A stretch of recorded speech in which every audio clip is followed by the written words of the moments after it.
Hello नमस्कार, मेरा नाम है Priyanka Sharma and welcome to my YouTube channel. आज मैं आप लोगों के साथ जीएस के कुछ प्रीवियस ईयर क्वेश्चंस डिस्कस करूंगी जो कि आगे आने वाले सारे एग्जाम्स के लिए बहुत ही ज़्यादा बेनिफिशियल होगा, जैसे रेलवे एनटीपीसी हो या ग्रुप डी हो या फिर सीएचएसएल। तो हम एक एक करके सारे क्वेश्चंस को डिस्कस करेंगे। तो हमारा पहला क्वेश्चन क्या है? हमारा पहला क्वेश्चन है, who was the president of the Indian national Congress? Indian national Congress के पहले अध्यक्ष कौन थे? तो सबसे पहले हम इसका आंसर देख लेते हैं। इसका आंसर होगा उमेश चंद्र बनर्जी। अब आईएनसी की बात आई है तो आईएनसी के बारे में भी जान लेते हैं। आईएनसी का गठन कब हुआ था, मतलब इस्टेब्लिशमेंट? इसका इस्टेब्लिशमेंट हुआ था 28 दिसंबर 1885, ठीक है। और इसके जो फादर हैं, फादर ऑफ आईएनसी या फिर फाउंडर कौन है? हमारे एओ ह्यूम, ठीक है। और इसमें जो फर्स्ट सेशन हुआ था वो तो डब्ल्यू.सी. बनर्जी के द्वारा हुआ था बॉम्बे में, लेकिन इसके अलावा दो सेशन और इम्पोर्टेंट है जो हमें याद करने हैं, जैसे 1887 कहाँ पे हुआ था? मद्रास में हुआ था, ठीक है। कौन था वहाँ पे उस वक्त प्रेसिडेंट? भद्रुद्दीन तैयब जी, ठीक है। ये क्यों इम्पोर्टेंट है? क्योंकि ये जो थे ये पहले हमारे फर्स्ट मुस्लिम प्रेसिडेंट थे, ठीक है। और इसके अलावा दूसरा सेशन कौन सा इम्पोर्टेंट है? इसके जस्ट नेक्स्ट वाला सेशन, दैट इज 1888। कहाँ पे हुआ था? हमारा इलाहाबाद में। और यहाँ के जो प्रेसिडेंट थे, अध्यक्ष, वो थे हमारे जॉर्ज यूल,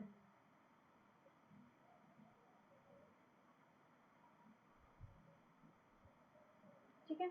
अब ये इम्पोर्टेंट क्यों है? क्योंकि ये हमारे फर्स्ट इंग्लिश प्रेसिडेंट हैं, ठीक है, इंग्लिश प्रेसिडेंट थे।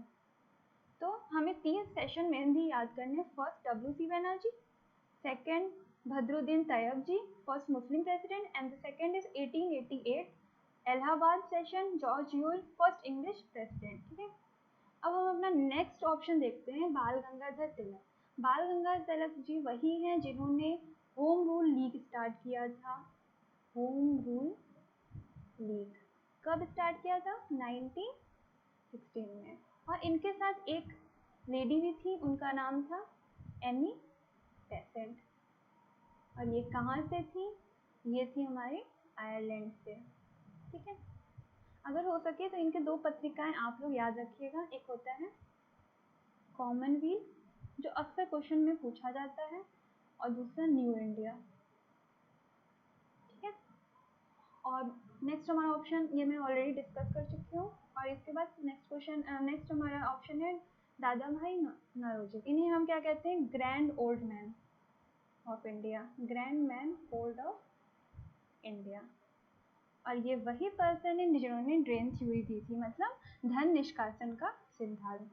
और अगर इनकी एक बुक बहुत मोस्ट इम्पॉर्टेंट होती है जो अक्सर पूछी जाती है एग्जाम में, वो है poverty and un British rule in India, un British rule in India. ये मोस्ट इम्पॉर्टेंट क्वेश्चन है, ये अक्सर पूछा जाता है, ठीक है। अब हम अपना नेक्स्ट क्वेश्चन देखते हैं क्या है। Which of the following coloured light has the lowest frequency? कौन सी ऐसे कलर है जिसकी फ्रिक्वेंसी जो है वो लोएस्ट है? तो फ्रिक्वेंसी से पहले हमें एक कॉन्सेप्ट याद करना है। देखिए, विबग्योर, विबग्योर के बारे में सभी पता होगा, violet, blue, green, yellow, orange and red, ठीक है। तो अगर हम लोएस्ट फ्रिक्वेंसी की बात करें तो लोएस्ट फ्रिक्वेंसी किसकी हो जाएगी? रेड की हो जाएगी, ठीक है। तो हमारा सबसे पहले आंसर तो हम टिक कर देते हैं रेड। क्यों होती है? क्यों होती है? क्योंकि इसका रीज़न है, क्योंकि इसकी जो वेवलेंथ होती है, वेवलेंथ जिसे हम डिनोट करते हैं लैम्डा से, ये जो होती है सबसे ज़्यादा होती है इन सारे कलर्स के कंपैरिजन में। तो इस वजह से जो इसकी फ्रिक्वेंसी होती है वो लो होती है। अब इसके वेवलेंथ और फ्रिक्वेंसी में ऐसा क्या रिलेशन है जो ये चीज़ बताता है हमें? वो रिलेशन है हमारा lambda is equals to C upon frequency, ठीक है। तो जिसकी जितनी ज़्यादा वेवलेंथ होगी, क्योंकि ये जो है वेवलेंथ जो है फ्रिक्वेंसी की इन्वर्सली प्रोपोर्शनल है, ठीक है।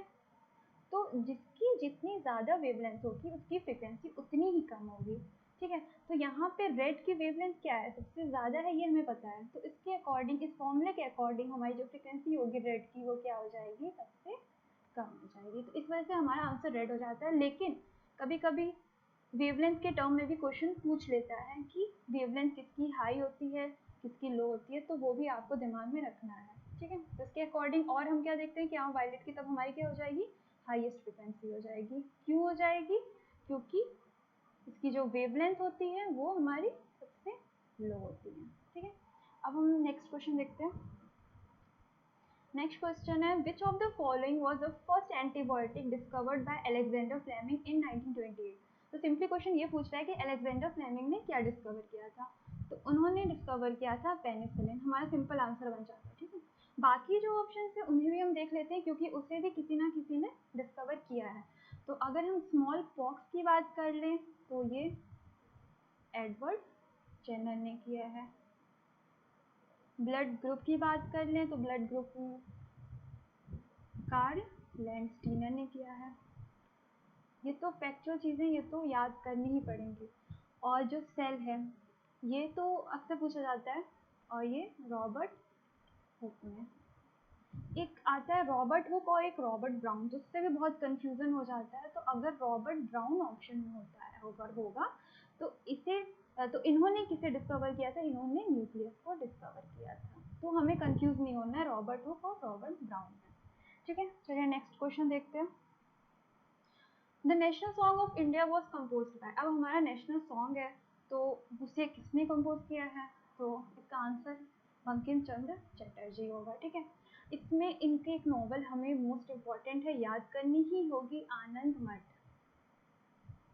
ये मोस्ट मोस्ट मोस्ट इम्पॉर्टेंट इनकी एक नॉवल है जो हमें याद रखनी है, ठीक है। अगर हम और देखें ऑप्शन, रविन्द्रनाथ टैगोर जी, ये फर्स्ट नोबेल प्राइज इन्हें मिला था। पर इसके साथ इसका कभी कभी ईयर भी पूछा जाता है, तो हमें ईयर भी इसका याद करना होगा, 1930। और किस सब्जेक्ट में मिला था ये भी पूछ लेता है, यानी लिटरेचर, लिटरेचर मतलब साहित्य में। इतने पॉइंट्स इनसे रिलेटेड तो हमें याद रखने होंगे। अब है पिंगली वेंकैया, ये क्या है, ये हमारे हैं डिजाइनर ऑफ इंडियन फ्लैग। ये हमारे सारे बेसिक क्वेश्चन है, तो ये हमें दिमाग में ही रखने ही होंगे। उसके बाद इंडियन फ्लैग है, ठीक है। और इससे रिलेटेड क्वेश्चन बहुत, इससे भी ज़्यादा इम्पोर्टेंट ये है कि जो हमारा फ्लैग होता है, ठीक है, उसमें लेंथ और ब्रेथ तो होगा ही। तो लेंथ हो गई और ब्रेथ, उसकी रेशियो अक्सर पूछता है। तो इसकी लेंथ में आप ब्रेथ में कंफ्यूज मत होइए, क्योंकि ऑप्शंस में आपके 2:3, 3:2, 4:3 कुछ ऐसे ही रहेंगे, ठीक है। तो फिर 2:3 और 3:2 में स्टूडेंट्स अक्सर कंफ्यूज हो जाते हैं। तो इसका जो आंसर होगा इसका आंसर होगा 3:2। इसे ज़रूर याद रखिएगा, क्योंकि इससे 2:3 से कंफ्यूज मत होइएगा, ठीक है। चलिए नेक्स्ट क्वेश्चन देखते हैं। The father of Indian space programme is.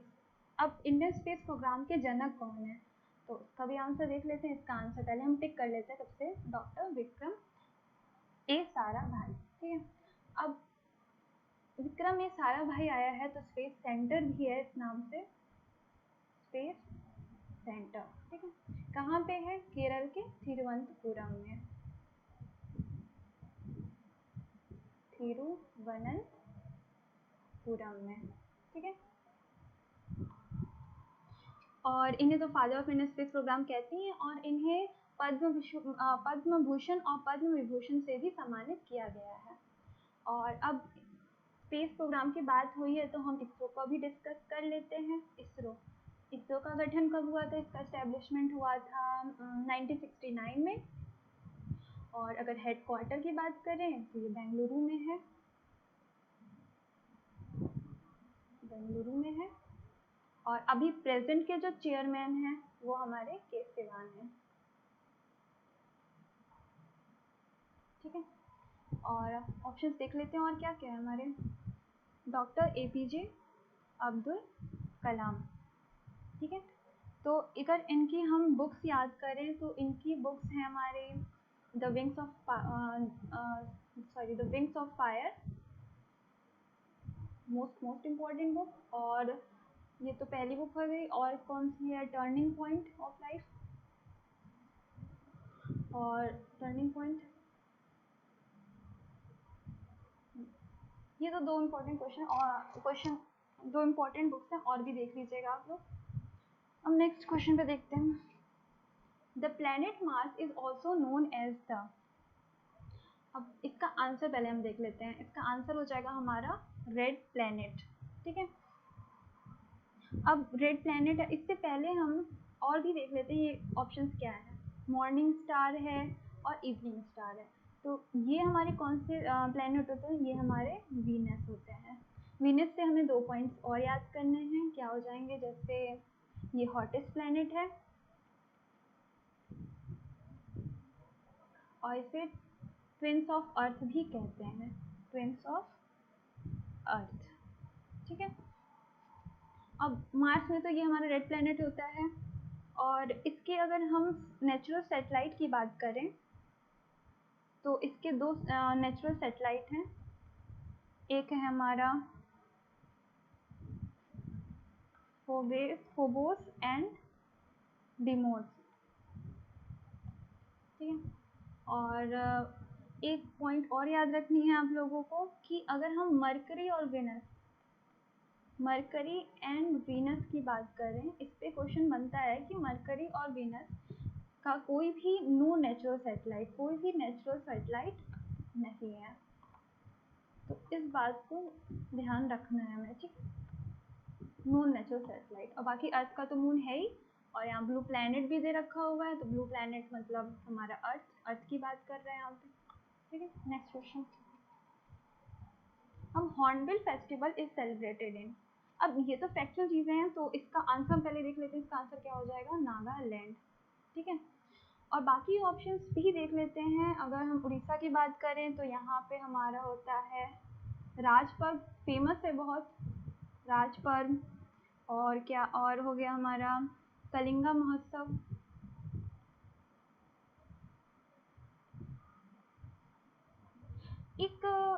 एक और फेस्टिवल होता है जो हमारा होता है नौखाई, जो कि उड़ीसा में और साथ में छत्तीसगढ़ में भी मनाया जाता है, इस बात का ध्यान रखिएगा। ठीक है, बाकी रथ यात्रा भी है। और अगर एमपी की बात करें तो एमपी में नमस्ते ओरछा, चिली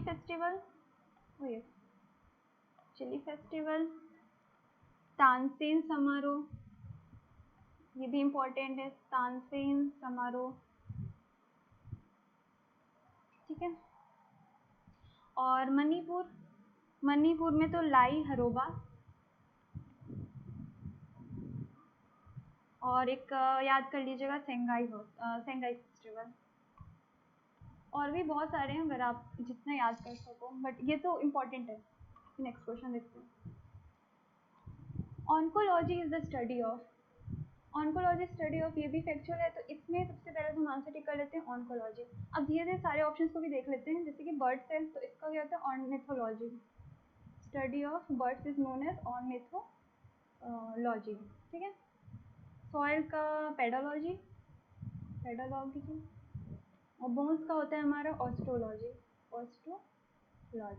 ठीक है, अगर देखा जाए तो कैंसर ऑफ बोन्स, और एक और होता है हमारा टिथ। याद रखिएगा, क्यों बता रही हूँ, क्योंकि ये तीनों में बहुत कंफ्यूजन होता है। टिथ का क्या हो जाएगा, ओडोंटोलॉजी, तो एक जैसा साउंड करता है, तो इसलिए कंफ्यूज नहीं होना है हमें।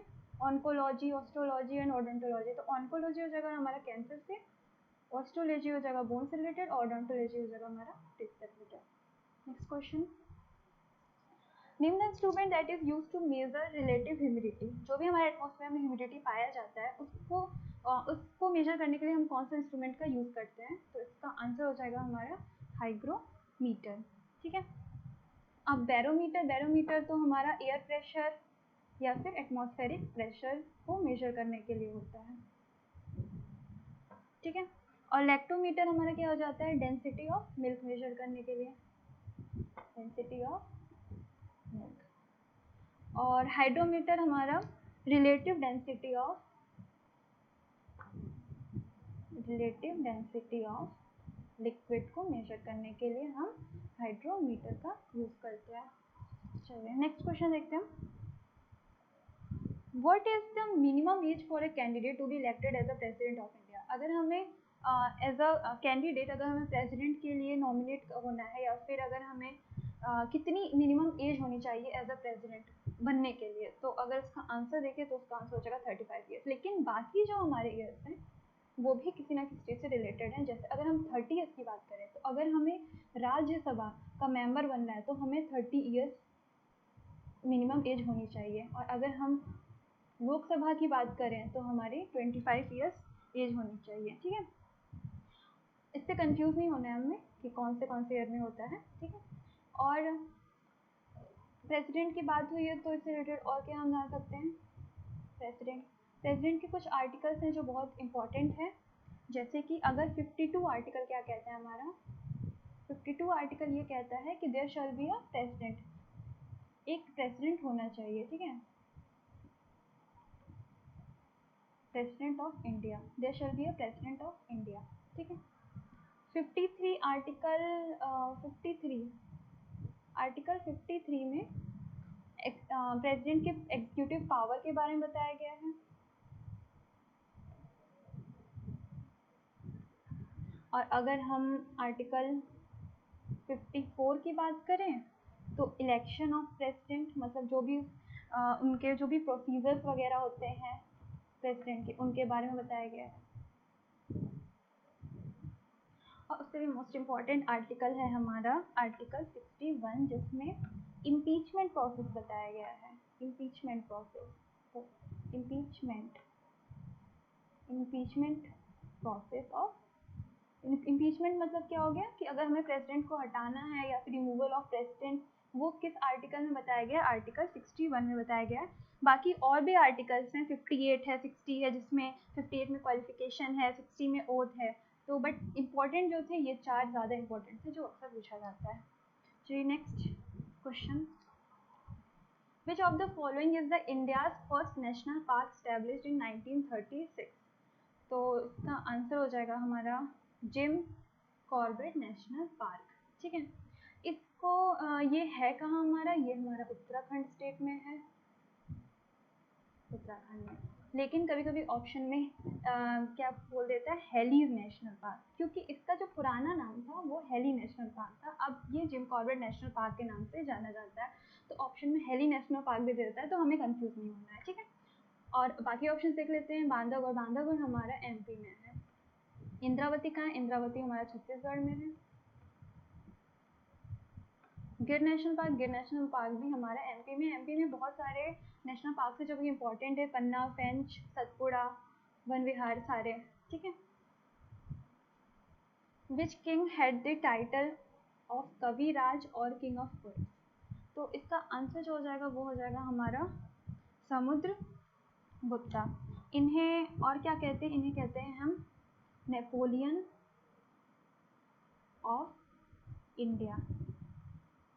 ये टर्म किसने यूज किया था? ये टर्म यूज किया था वी.एस. स्मिथ ने।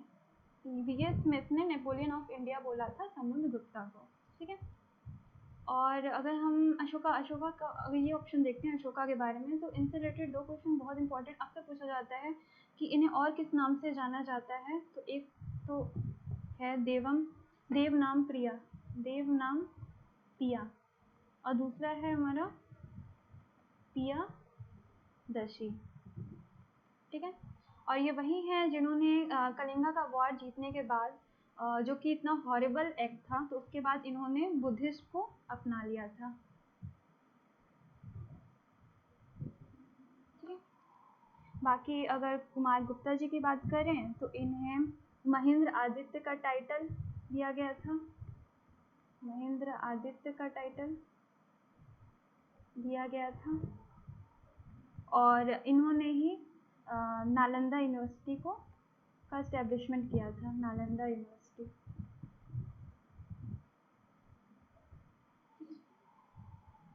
नेक्स्ट क्वेश्चन देखते हैं। The author of the book the struggle in my life is, इसका आंसर देखते हैं। इसका आंसर होगा नेल्सन मंडेला। ठीक है, अब ये तो इनकी बुक्स हैं, बाकी और जो ऑप्शन है वो भी देखते हैं हम साथ में। जवाहरलाल नेहरू, इनकी जो बुक है, इनकी 3 बुक मुझे बहुत इंपॉर्टेंट लगती है। वो ये है, एक तो एन ऑटोबायोग्राफी, दूसरा कॉमन है डिस्कवरी ऑफ इंडिया, और तीसरा क्या है, ग्लिम्पसेस ऑफ वर्ल्ड हिस्ट्री।